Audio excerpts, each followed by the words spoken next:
The Oklahoma City Thunder are entering the 2026 NBA playoffs as the top seed in the Western Conference and the defending champions. While much of the conversation around this team centers on their elite defense, their star power, and the depth of their young roster, there is one area that does not get nearly enough attention: the free throw line. When you look closely at the numbers, it becomes clear that Oklahoma City carries a significant and often overlooked advantage in this specific phase of the game, one that could prove decisive during a long and grueling playoff run. Leave your like and subscribe to the channel so you don't miss any updates. This season, the Thunder ranked third in the entire league in free throw percentage, converting 81.7% of their attempts from the stripe. That is an elite number by any measure, and it reflects a team that does not waste its opportunities when referees hand them a chance to score without defense. For a team built on making the right play and capitalizing on every possession, that kind of efficiency at the line is not a luxury. It is a weapon. Now, it is worth noting that during the regular season, Oklahoma City ranked only 17th in the league in free throw attempts per game, averaging 23.2 attempts. That might seem like a modest figure, but history suggests the playoffs changed things dramatically for this group. Last season, the Thunder jumped from the 26th most free throw attempts per game all the way to 4th once the postseason began. Their average leaped from 20.4 attempts per game to 26. That is an enormous shift, and it speaks to how the physicality of playoff basketball draws more fouls, and OKC's players know how to exploit that environment better than almost anyone. The driving force behind this edge is undeniable. Gilgeous-Alexander, the reigning champion and one of the most efficient scorers in NBA history, has an extraordinary ability to draw fouls and get to the free throw line. His combination of body control, change of pace, and instinct for creating contact makes him one of the most dangerous players in the league when games get physical. In a playoff setting where defenses tighten and referees allow more contact, Gilgeous-Alexander's skill set becomes even more valuable. He does not just draw fouls, he converts them,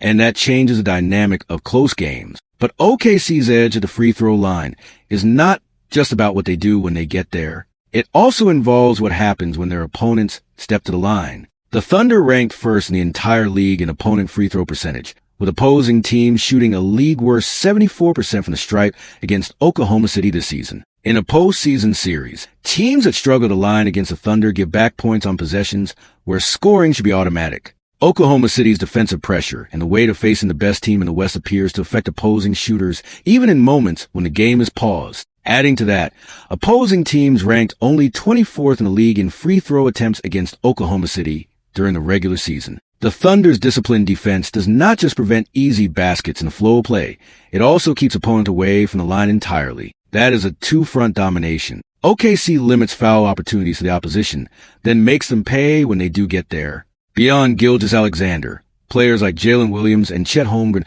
are also capable of drawing fouls in key moments, giving OKC multiple scoring avenues through physicality. That versatility makes it harder for opponents to game plan against this team. As the Thunder begin their title defense on Sunday against the winner of Friday's play-in game between the Phoenix Suns and the Golden State Warriors, they enter as heavy favorites. The free throw line may not make highlight reels, but in a 7-game series where every point counts, OKC's mastery of this phase of the game could be the quiet difference maker that separates them from the competition once again. The numbers do not lie. No team in the NBA is better at turning their trips to the stripe into wins. It is also worth reflecting on what makes OKC's free throw dominance so sustainable. This team is not built around one or two stars who happen to be foul-drawing specialists. The Thunder's entire offensive philosophy, crafted by head coach Mark Daigneault, encourages players to attack the basket, draw contact, and punish defenses at the line. That systemic approach means a free throw advantage is baked into how Oklahoma City plays, not dependent on any single individual having a hot night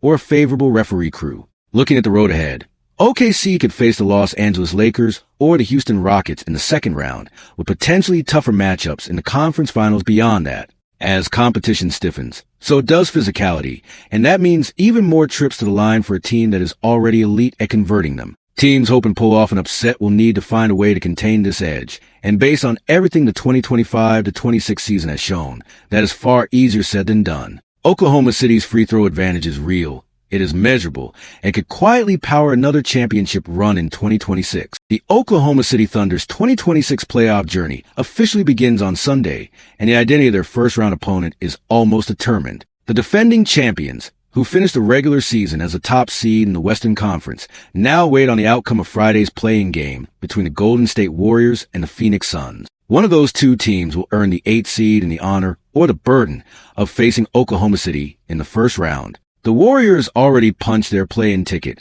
by defeating the Los Angeles Clippers on Wednesday night. That result also had a side effect that thrilled OKC fans. Because the Clippers were eliminated from the play-in, the Thunder secured at least a 1.5% chance at the number 1 overall draft pick and a 7% chance of landing a top 4 selection in the upcoming NBA draft. For a team already built to win now, adding premium draft capital only deepens a franchise's already formidable foundation. But the immediate focus for Oklahoma City is Friday's matchup between Golden State and Phoenix. Each team presents a different set of challenges to the Thunder, and the coaching staff will need to be ready for either scenario when the first whistle blows Sunday. Starting with the Golden State Warriors, they entered the play-in as a 10th seed, having struggled through a difficult regular season. For the first time since 2019-20, Golden State finished with a losing record. The team ranked near the bottom of the league in scoring, averaging just 114.6 points per game. Meanwhile, their defense allowed 115.2 points per game,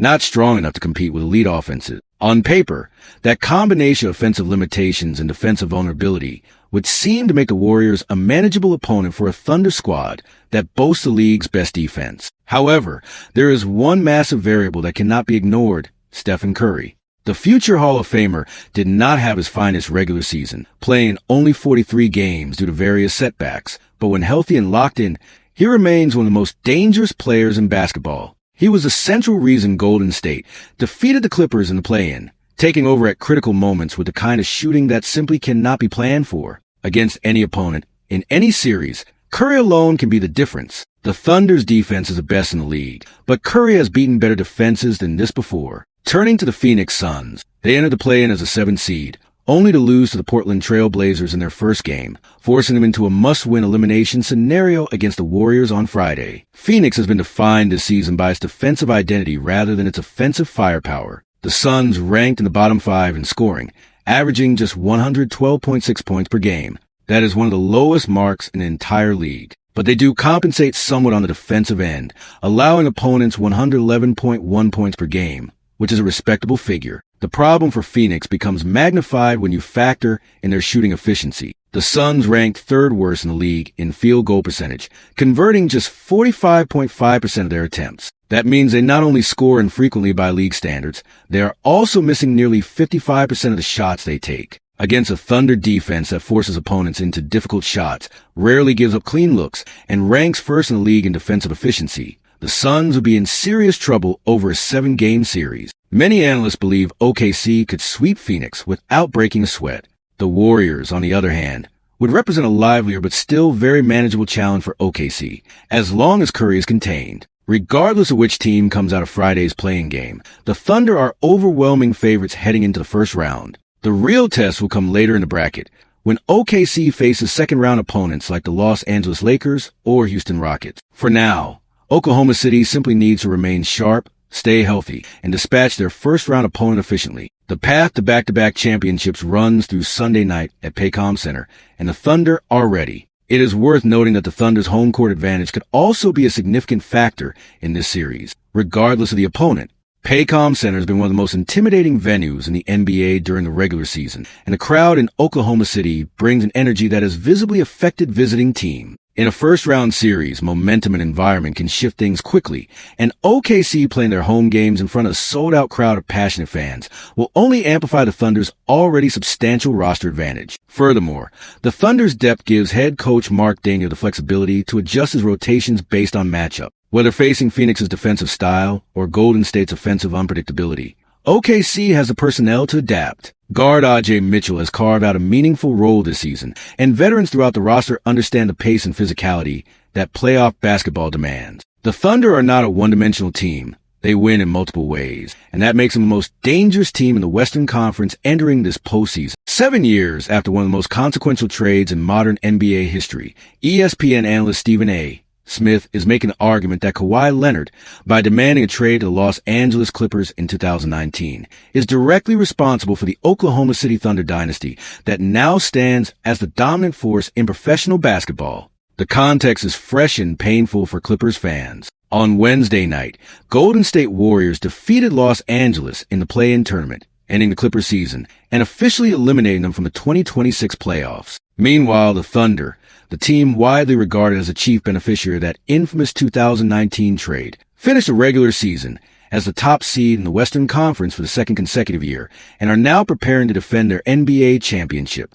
On his morning show First Take, Stephen A. Smith laid out the case with characteristic directness. He accused Leonard of essentially holding the Clippers hostage in 2019, forcing them to surrender an enormous package of assets to bring him to Los Angeles. That package, taken from the Oklahoma City Thunder in exchange for Paul George, included Gilgeous-Alexander, Danilo Gallinari, 5 unprotected first-round draft picks, and 2 pick swaps. The sheer scope of that deal has compounded over the years into what is now OKC's entire championship core. Smith pointed specifically to the two-man backcourt of Gilgeous-Alexander and Jalen Williams, one of the best in the league, and reminded viewers that both players came directly or indirectly from that 2019 transaction. Williams was selected using one of the Clippers' conveyed picks in the 2022 NBA draft. He went on to drop a 40-point performance in the NBA Finals last season, helping seal OKC's first championship. Smith's summary was blunt. Leonard forced the Clippers' hand, and OKC cashed in every chip.